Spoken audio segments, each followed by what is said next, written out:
Here is another piece from Dele Farotimi's Words of Wisdom. You won't like to mix this video. I love to listen to Dele Farotimi because of the way he speaks.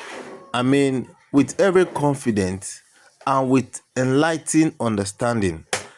I like you to listen to this video. You will have a lot to learn. Talking about the ethnicity bigotry. Let's watch the video. I'll be right back. Share your opinion respectively on the comment section after watching the video. With the week that was, I came into the country during the course of this last week. And I came into, there's something about social media, particularly Twitter, that sometimes renders it like an echo chamber. Now, if you're not careful, you'd think that the whole world exists around the echo chamber that is social media, particularly Twitter.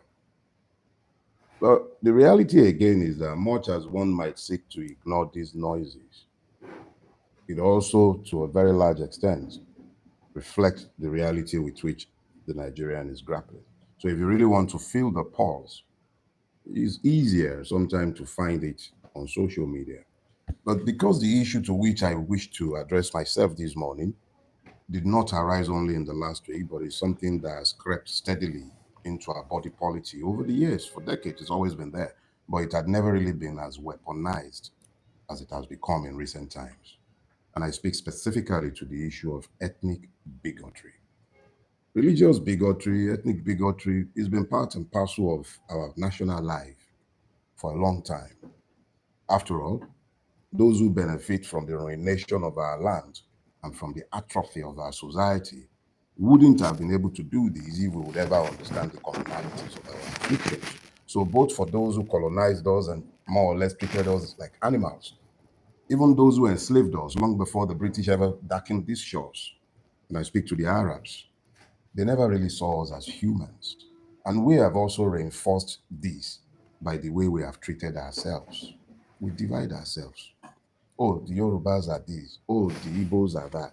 Oh, the Fulanis are this. The Jaws are that. And we go on and on, dividing ourselves into God knows how many useless units, because it becomes useless once it's broken. And because we are divided, we've become as prey, very easy to trample upon. Once you can legitimize the oppression of one person on account of their ethnicity or on account of their religion, what actually happens is that you legitimize the oppression of every other person because they kept quiet. If you spoke up when the evil was done to the Yoruba man, it is delegitimized when it is done to you. If you spoke up when it is done to the Igbo man, the evil is delegitimized when it is directed towards you. One of the reasons why you found me weeping when I came out of prison was because I found that when you guys actually decide to act as one, you are irresistible. There is no force in this country that can stop you when you act as one. Case in point, NSAS. What scared them the most was your unity. Christians, Muslims. Christians stood guard whilst the Muslims prayed. Muslims held ground whilst the Christians prayed. Nobody has the ethnic identity of the persons who had the various protest grounds, particularly the Lekki toll gate. And I assure you, the soldiers were not waiting to ask what your nationality, ethnic nationality, or religion was by the time they got there. How we moved away from the cohesion and allowed ourselves to be weaponized against ourselves, I don't get it. I understand that Bola Tinubu and his people, in the immediate aftermath of the loss of 2023, decided to be very deliberate about dividing the people. But those who are being set against each other are blessed with brains.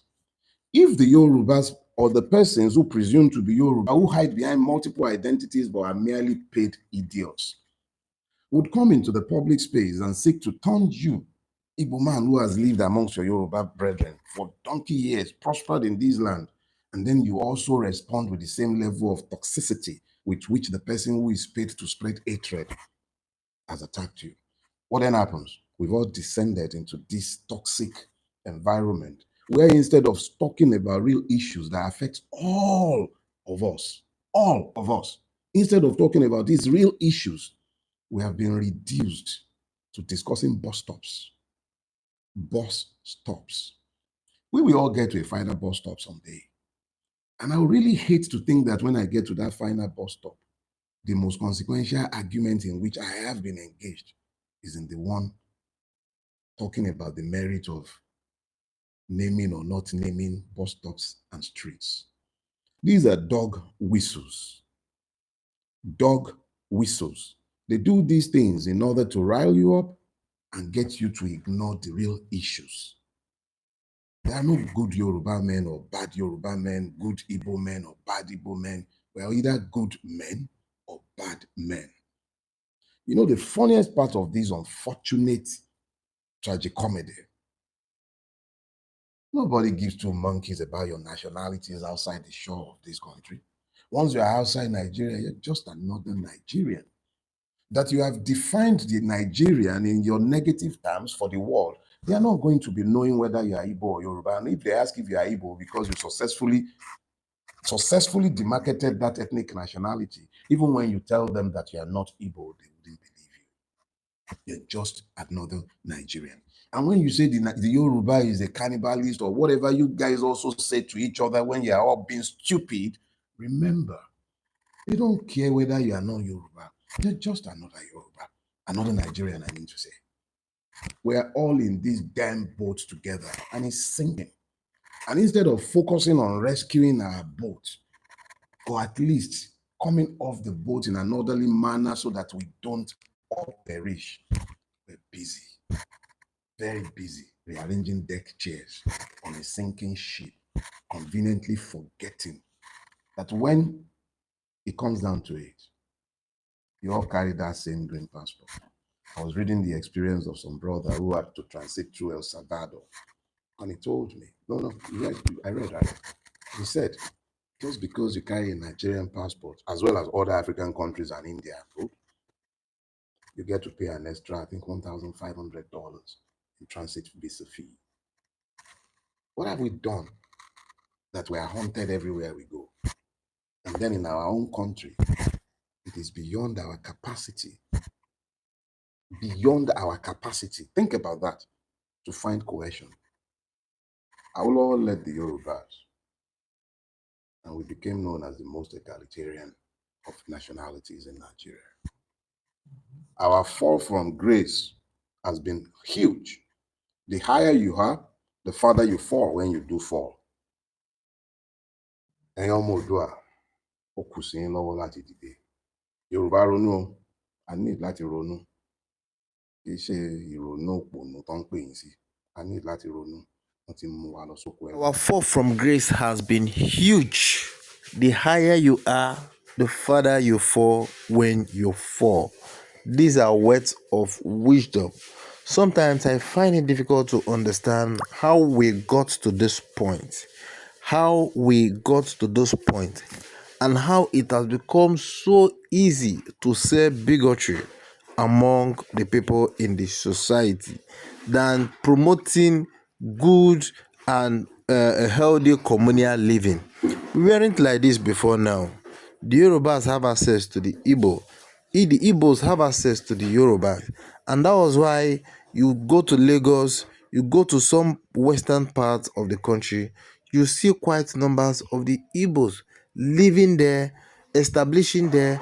I know quite number of persons, from the southeast that I've spoken to at some point. They will tell you that they grew up in Lagos. Some say I grew up in Ogun State. This is an Igbo man who was born and grew up there. The both parents are from the southeast. Before now, it wasn't like this. What has happened? How did the water get into our boats? Who must have done this?